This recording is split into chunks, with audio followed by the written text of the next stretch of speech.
दोस्तों, मैं धीरन स्वागत करता हूं आपका एग्जाम स्टडी विद संगीता में। दोस्तों, आज के इस वीडियो में हम कवर करेंगे रेलवे ग्रुप डी परीक्षा 2021 के लिए मैथ के कुछ मोस्ट इंपॉर्टेंट क्वेश्चन को। दोस्तों, पहले हम देखेंगे मोस्ट इंपॉर्टेंट एक्सपेक्टेड क्वेश्चन जो कि आज हमने आयतन से लिए हैं, और उसके बाद दोस्तों हम देखेंगे रेलवे ग्रुप डी की परीक्षा में पूछे गए कुछ मोस्ट इंपॉर्टेंट क्वेश्चन। तो चलिए दोस्तों, हम अपनी क्लास शुरू करते हैं। क्वेश्चन नंबर पहला देखते हैं दोस्तों। क्वेश्चन कह रहा है 6 सेंटीमीटर भुजा वाले घन को कुछ छोटे घनों में काटा गया, जिनमें से प्रत्येक की भुजा 2 सेंटीमीटर है। ऐसे घनों की संख्या क्या होगी? दोस्तों, इस प्रकार के सवाल हम क्षेत्रफल में भी पढ़ चुके हैं और अब चल रहा है चैप्टर आयतन। तो याद रखिएगा, जब भी मैं संख्या निकालने की बात हो तो मैं आपको एक छोटा सा फॉर्मूला बताता हूं और उसी फॉर्मूले से हम इस सवाल को सॉल्व करेंगे। देखिए सवाल क्या कह रहा है।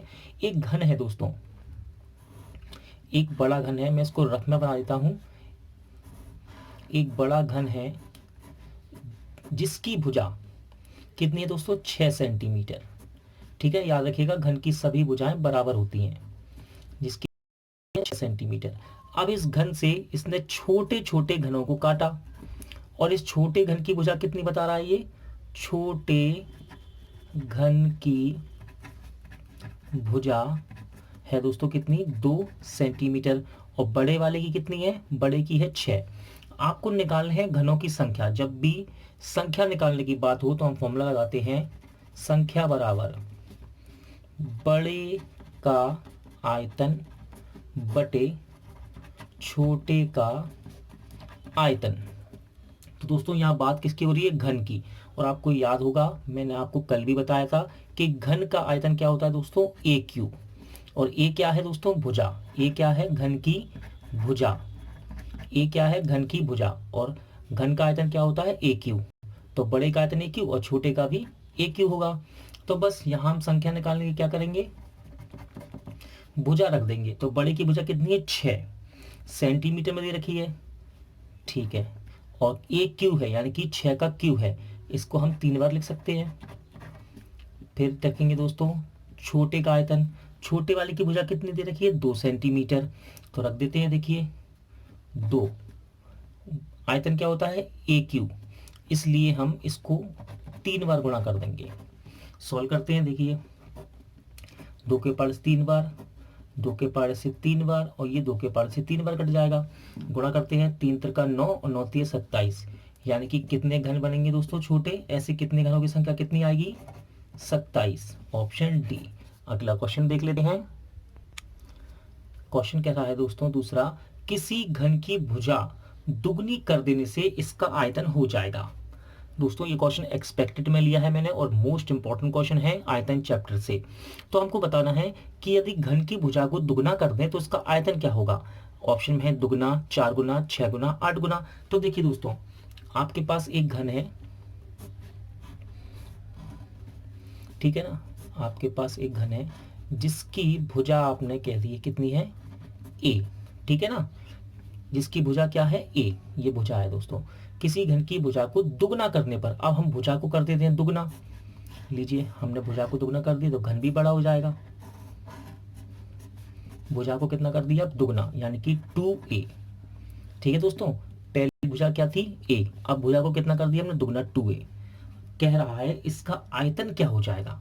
तो दोस्तों आपको पता होना चाहिए घन का आयतन क्या होता है। घन का आयतन ये होता है ए क्यू।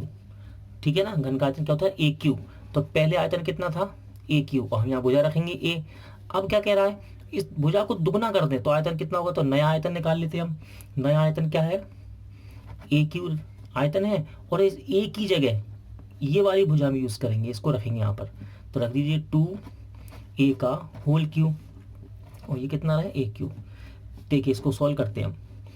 क्यू, 2 का क्यू कितना होगा? 8, और ए का क्यू, ठीक है, तो ये हो जाएगा 8a क्यू। और ये कितना है? पहले वाला ए क्यू। तो देखिए घन का आयतन क्या है? ए क्यू। ठीक है, ये कितना गुना हो गया? 8 गुना। कितना गुना हो गया? ए क्यू से कितना होगा? 8a Q. ए क्यू से कितना होगा? 8a Q. तो कितना गुना हो जाएगा? 8 गुना। इसका मतलब आंसर डी आपका राइट आंसर रहेगा। अगला क्वेश्चन कर लेते हैं। इंपॉर्टेंट क्वेश्चन है दोस्तों, देखिए क्या कह रहा है। अधिकतम लंबाई के उस बांस की लंबाई क्या होगी जो कि 12 मीटर लंबे, 9 मीटर चौड़े और 8 मीटर ऊंचे कमरे में रखा जा सकता है। तो दोस्तों सबसे पहले आपको समझना होगा कि ये सवाल किसका है, घन का है, घनाभ का है, ठीक है ना। तो सबसे पहले देखिए कमरे की बात कर रहा है, तो कमरा कैसा है दोस्तों, देखिए लंबाई, चौड़ाई, ऊंचाई, ठीक है ना। मैं आपको बना के दिखाता हूं, देखिए ये कमरा मान लीजिए आप, आपको दे रखी है इसकी लंबाई, चौड़ाई 9 मीटर और ऊंचाई कितनी, 8 मीटर, ठीक है। अब उसने कहा इस कमरे में, यानी कि हम बात कर रहे हैं घनाभ की, किसकी बात कर रहे हैं दोस्तों, हम बात कर रहे हैं घनाभ की। देखिए तीनों भुजाएं अलग हैं, ठीक है ना। हम बात कर रहे हैं घनाभ की, अगर घन होता तो सभी भुजाएं समान होती, ठीक है। हम बात कर रहे हैं घनाभ की। और ये कमरा कितना लंबा है, 12 मीटर, 8 मीटर, 9 मीटर चौड़ा, 8 मीटर ऊंचा। अब उसने कहा कि इस कमरे में सबसे लंबा, यानी कि अधिक से अधिक लंबाई की, आप कह सकते हैं छड़ या बांस, कहाँ रख सकते हैं हम, क्या हम यहाँ रख सकते हैं, लंबाई में रख सकते हैं कि चौड़ाई में। तो याद रखिएगा सबसे लंबी छड़ या बांस को कमरे में हम हमेशा बिकर्ण में रख सकते हैं। बिकर्ण की लंबाई आपकी सबसे ज्यादा होगी, देखिए इस छोर से इस कुन्ने तक। तो इस प्रकार के सवाल एग्जाम में पूछे जाते हैं, कभी वो बॉक्स कहता है, कभी डिब्बा कहता है, कभी कमरा कहता है, और पूछता है कि उसमें पेंसिल रख रहे हैं, छड़ को रख रहे हैं, बांस को रख रहे हैं, तो सबसे ज्यादा लंबा कहाँ रख सकते हैं हम, सबसे ज्यादा लंबाई वाला हम रख सकते हैं बिकर्ण पर, इसके बिकर्ण पर। और यहाँ बात हो रही है घनाभ की, तो इसका मतलब हम सवाल लगा रहे हैं घनाभ का बिकर्ण, ठीक है ना। तो हम दोस्तों लगाते हैं फॉर्मूला, घनाभ का बिकर्ण, ये घनाभ है, ठीक है ना। और कहाँ रख रहे हैं हम छड़ को, इसके विकर्ण पर। तो हमें पता होना चाहिए घनाभ का विकर्ण। तो दोस्तों घनाभ का विकर्ण होता है अंडर रूट में L square plus B square plus H square, यानी कि लंबाई का स्क्वायर प्लस चौड़ाई का स्क्वायर प्लस ऊंचाई का स्क्वायर। चलिए आगे सॉल्व करते हैं। एल का मान, लंबाई कितनी है 12, तो 12 का स्क्वायर, चौड़ाई है 9 तो 9 का स्क्वायर, एच ऊंचाई कितनी है 8 तो 8 का स्क्वायर। आगे सॉल्व करते हैं। 12 का स्क्वायर कितना हुआ दोस्तों 144, 9 का स्क्वायर 9 नाम 81 और 8 का स्क्वायर 8 64।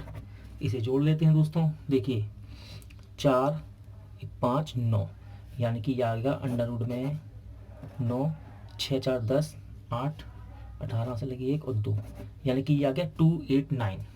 यहाँ कर देता हूँ दोस्तों, इसे आपको क्लियर दिखाई दे। तो अंडर रूट में आ गया 289। जब इसे हम अंडर रूट से बाहर निकालेंगे तो कितने का वर्ग है, ये है 17 का वर्ग, ठीक है ना। तो यानी कि इसका राइट आंसर रहेगा 17 मीटर, ऑप्शन बी। अगला क्वेश्चन कर लेते हैं। इंपॉर्टेंट क्वेश्चन है दोस्तों, आरआरसी गोरखपुर ग्रुप डी 2014 में पूछा भी जा चुका है। क्वेश्चन कह रहा है एक गाड़ी 50 किलोमीटर प्रति घंटा की औसत रफ्तार से, यानी कि चाल से 5 घंटे चलती है।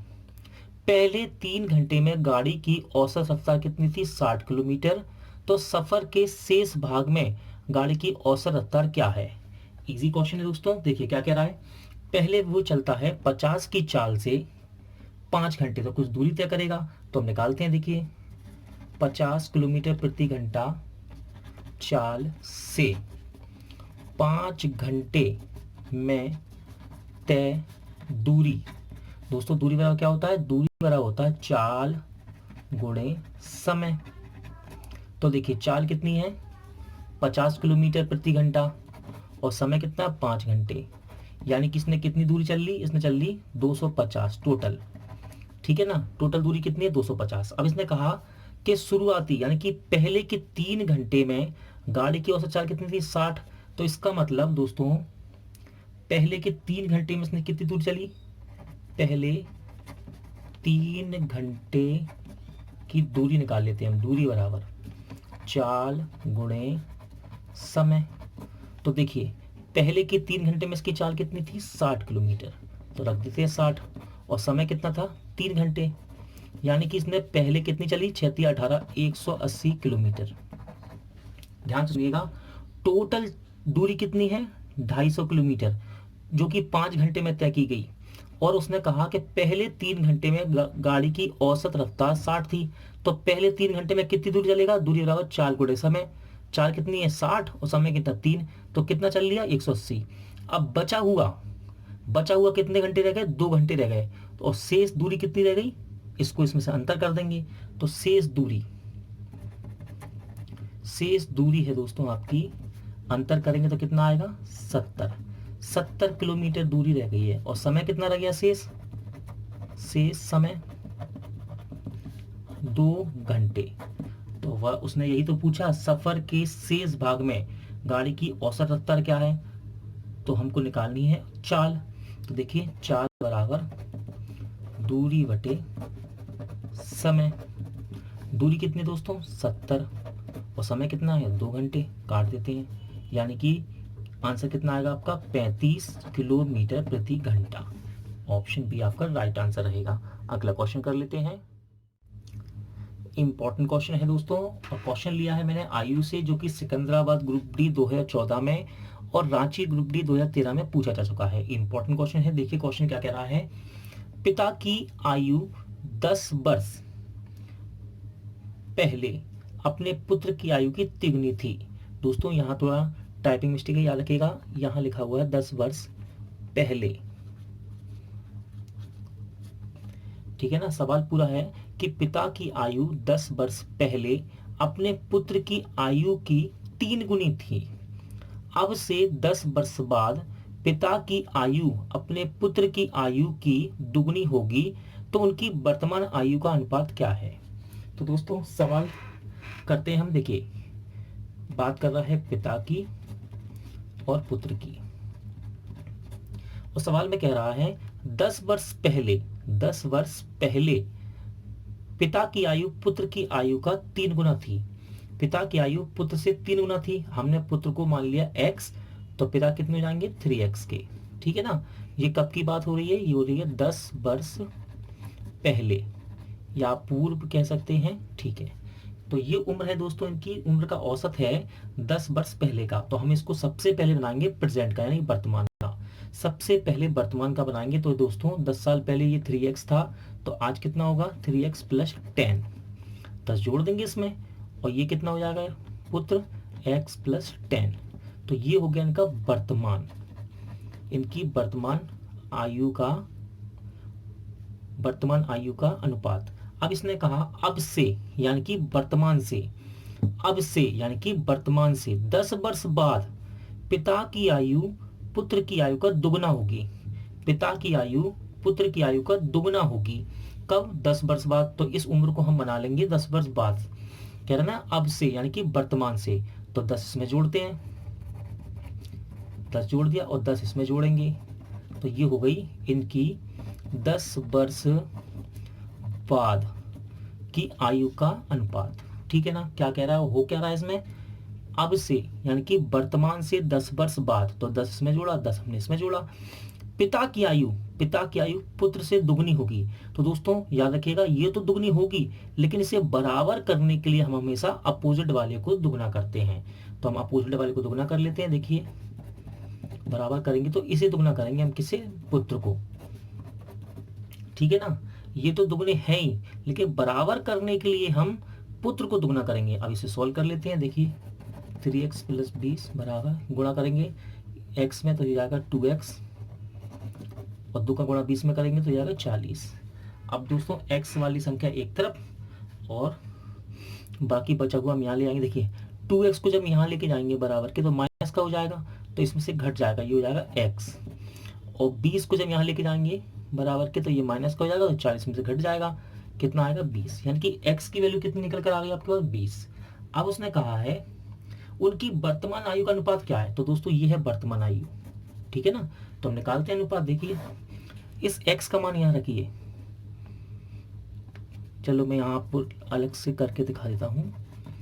ये इनकी वर्तमान आयु का अनुपात है।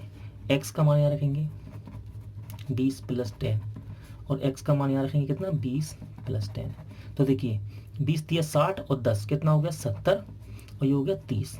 इसे हम अनुपात है दोस्तों, अनुपात का मतलब क्या होता है, इसके बटे में है, तो हम इसे काट भी सकते हैं इसका मतलब। तो देखिए 0 से 0 काट दिया मैंने, तो अनुपात कितना आ गया 7:3, यानी कि ऑप्शन बी। अगला क्वेश्चन कर लेते हैं। क्वेश्चन है दोस्तों साधारण ब्याज से, और इस प्रकार के क्वेश्चन एग्जाम में पूछे भी जाते हैं। और ये क्वेश्चन देखिए RRC, Delhi group D, Kolkata और चेन्नई में पूछा जा चुका है। तो देखते हैं सवाल क्या कह रहा है। 12,500 रुपए की कोई धनराशि 4 वर्षों के साधारण ब्याज पर 15,500 हो जाती है, तो ब्याज की दर क्या है। तो दोस्तों इसका मतलब है कि 12,500 रुपये उधार दिए गए या किसी ने उधार लिए, तो ये हो गया आपका मूलधन। कितना 12,500, और ये 4 वर्षों में साधारण ब्याज पर कितना हो जाता है 15,500, यानी कि ये लिखा है आपका मिश्र धन। क्या है ये मिश्र धन। और आपको पता होना चाहिए जब हम मिश्र धन में से मूलधन को घटाते हैं तो क्या आता है साधारण ब्याज। तो 15,500 में से 12,500 घटाएंगे तो कितना आएगा 3,000 आ गया आपका साधारण ब्याज। फिर सुनिए मूलधन कितना 12,500, और ये 4 साल में कितना हो जाता है 15,500, यानी कि मिश्र धन है। मिश्र धन में से जब मूलधन को घटाएंगे तो क्या आएगा साधारण ब्याज। अब देखिए समय कितना दे रखा है आपको 4 वर्ष, और दर आपको निकालनी है। तो हम सिंपल सा फॉर्मूला लगाएंगे दोस्तों, SI बराबर P into R into T upon 100। साधारण ब्याज कितना है 3,000, मूलधन कितना है 12,500, आर आपको निकालनी है, टी आपको दे रखा है 4 वर्ष बटे में 100। सॉल्व करते हैं। देखिए 0 से 0 कैंसिल, 1 0 से 1 0 कैंसिल। आगे बढ़ते हैं। देखिए 5 के पार से छोटा कर लेते हैं, 5 के पार से कटेगा 25 बार, और 5 6 का 30, और 2 0 लग जाएंगे। और छोटा कर लेते हैं। देखिए 4 के पार से काट सकते हैं दोस्तों। देखिए 4 के पार से 60 को काट देंगे, 15 चौके 60, यानी कि 150। और काट सकते हैं, हाँ काट सकते हैं। 150 को हम 25 से काटेंगे तो कितनी बार कटेगा ये 6 बार, यानी कि आर कितना आ गया, आर निकल के आ गया आपका 6%। तो दोस्तों आज का वीडियो यही एंड होता है। उम्मीद करता हूँ आपको सवाल अच्छे लगे होंगे, पसंद आए होंगे। पूरा वीडियो देखने के लिए थैंक यू। जल्द मिलते हैं नेक्स्ट वीडियो में।